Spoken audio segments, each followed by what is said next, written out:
নমস্কার বন্ধুরা, কেমন আছেন সবাই? আজকে ডিম আর আলু দিয়ে শেয়ার করব খুবই সুন্দর একটা রেসিপি। বাড়িতে মাছ, মাংস, সবজি না থাকলে ঘরে থাকা ডিম আর আলু দিয়ে খুব সহজেই এই রান্নাটি তৈরি করে খেয়ে দেখতে পারেন। রেসিপি বানানোর জন্য আগে থেকে দুটো আলু সেদ্ধ করে রেখেছি। এবার হাত দিয়ে আলুটাকে চটকে মেখে নিচ্ছি।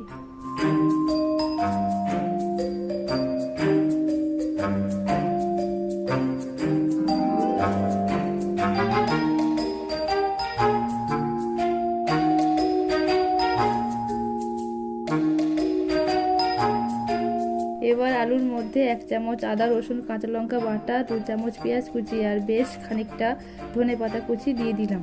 এর সাথে দিচ্ছি স্বাদ মতো লবণ, 1/2 চামচ ভাজা জিরের গুঁড়ো আর একটু হলুদ। এবার এর সাথে মিশিয়ে নিচ্ছি 2 চামচ বেসন।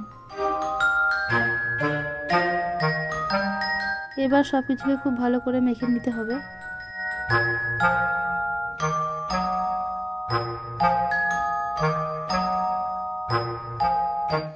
মাখানো হয়ে যাওয়ার পরে দুটো ডিম ভেঙে দিয়ে দিচ্ছি।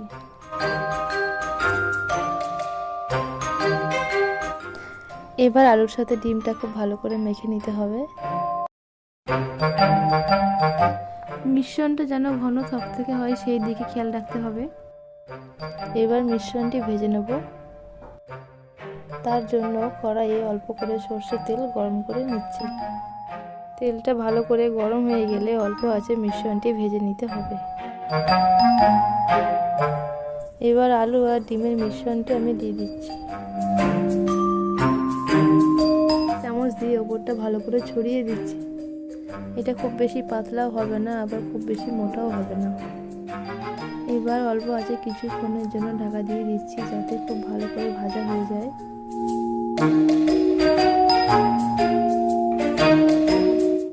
এটাকে আমি উল্টে নিয়েছি উল্টো দিকটা ভাজা হওয়ার জন্য। ভাজা হয়ে গেছে, এটাকে নামিয়ে রাখছি। ঠান্ডা হওয়া পর্যন্ত অপেক্ষা করব। অমলেটটা ঠান্ডা হতে থাকুক। ততক্ষণে আমি অল্প পরিমাণ সরষের তেল গরম করে নিয়ে কেটে রাখা আলুগুলো সামান্য নুন হলুদ দিয়ে লালচে করে ভেজে নিচ্ছি।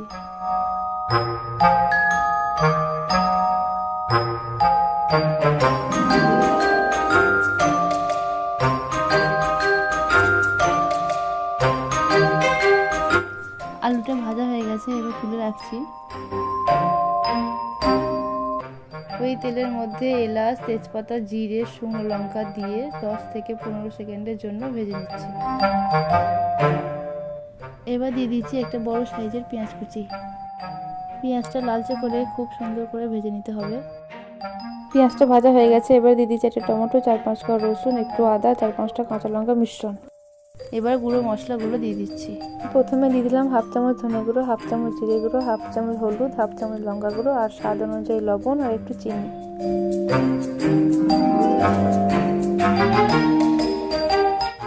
এবার মশলাটাকে ভালো করে কষিয়ে নিতে হবে।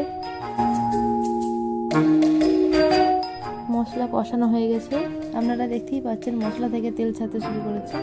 এবার ভেজে রাখা আলুর পিসগুলো দিয়ে দিলাম। ভালো করে কষিয়ে রান্না করলে যে কোনো রান্নায় খুব ভালো স্বাদ হয়, তাই আলুটাকে মশলার সাথে খুব ভালোভাবে আমি কষিয়ে নিচ্ছি। কষানো হয়ে গেছে, এবার এর মধ্যে 1 গ্লাস গরম জল দিয়ে দিচ্ছি।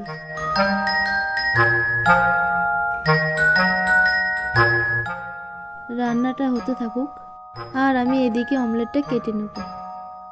গরম থাকা অবস্থায় কখনোই অমলেটটা কাটতে যাবেন না, তাহলে অমলেটটা ভেঙে যাবে।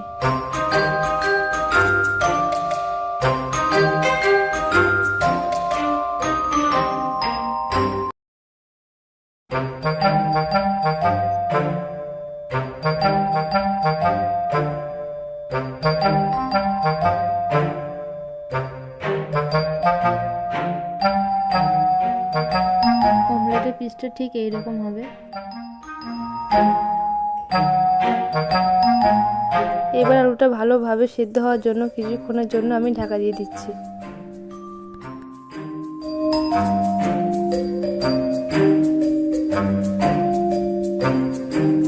আপনারা দেখতেই পাচ্ছেন আলুটা মোটামুটি সিদ্ধ হয়ে গেছে। এবার ভেজে রাখা ডিমের ধোকাগুলোকে একটা একটা করে দিয়ে দিচ্ছি।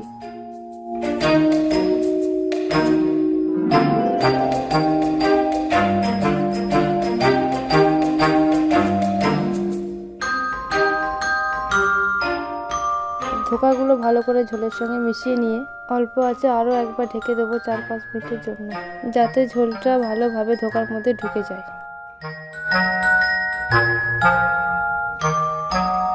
ঝোলটা ফুটে যাওয়ার পরে ধোকাগুলো বেশ ফুলে উঠবে। রান্নাটা হয়ে এসেছে।